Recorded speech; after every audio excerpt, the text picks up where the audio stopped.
Sabe, existe um momento que é universal em qualquer jornada, seja num projeto criativo, numa decisão importante da vida. É aquele instante logo depois que a gente toma uma grande decisão.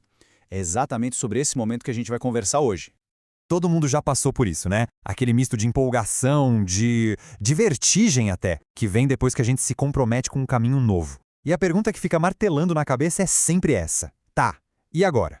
O que acontece quando a nossa intenção finalmente vai para o mundo?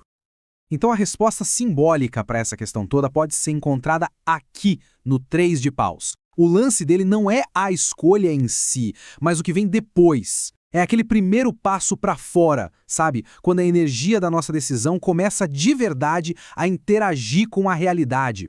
E aí a gente entra na primeira fase. É como se fosse o fogo de uma intenção que antes era só uma faísca dentro da gente e agora ele se manifesta no mundo real.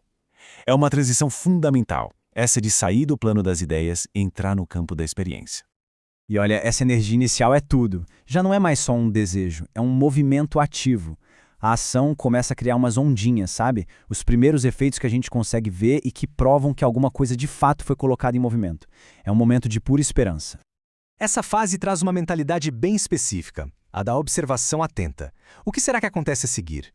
É bem nesse momento que surge aquela sensação de autoria, a percepção de que as nossas ações geram sim consequências e abrem novos horizontes.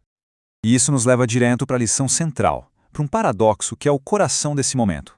Agir não significa ter resultado na hora. A energia do fogo, do impulso, precisa aprender uma habilidade nova, a tal da paciência ativa. É um desafio, né? O desafio de manter a chama acesa enquanto os frutos ainda estão amadurecendo. Mas claro, essa espera toda tem um lado sombrio.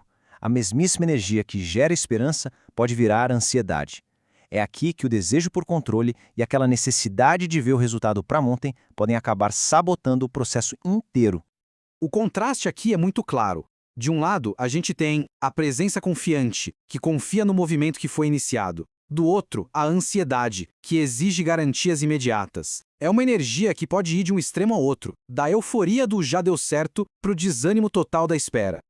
Tá, então como é que se supera essa sombra da impaciência? A virada de chave está em entender a verdadeira natureza do crescimento. A lição fundamental aqui é sobre tempo e confiança. E aqui está a chave para essa virada. O entendimento de que agir é também esperar.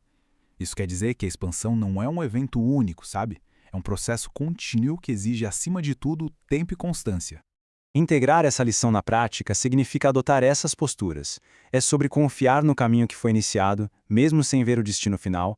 É sobre olhar para o horizonte, claro, mas com os pés firmes no presente, sustentando o nosso compromisso. E quando essa integração acontece de verdade, a energia se transforma. Aquela expectativa ansiosa dá lugar a uma coisa muito mais poderosa, uma presença confiante, serena. O fogo finalmente aprende a se sustentar sozinho. Então, vamos resumir essa jornada. Tudo começa com uma decisão interna. Depois, a ação se expande e vai para o mundo. E por fim, a integração da paciência ativa permite que a confiança sustente o processo a longo prazo. É uma progressão muito bonita, né? No fim das contas, a grande lição é sobre o amadurecimento da nossa força de vontade. É, na essência, o fogo que aprende a esperar enquanto se expande. É o impulso inicial aprendendo a ter sabedoria, a confiar no tempo para poder continuar crescendo. E para a gente fechar, fica a reflexão. Em que áreas da nossa vida ou dos nossos projetos a gente precisa aplicar essa lição? Onde é que é necessário sustentar uma visão com paciência e simplesmente permitir que o mundo responda aquilo que a gente iniciou?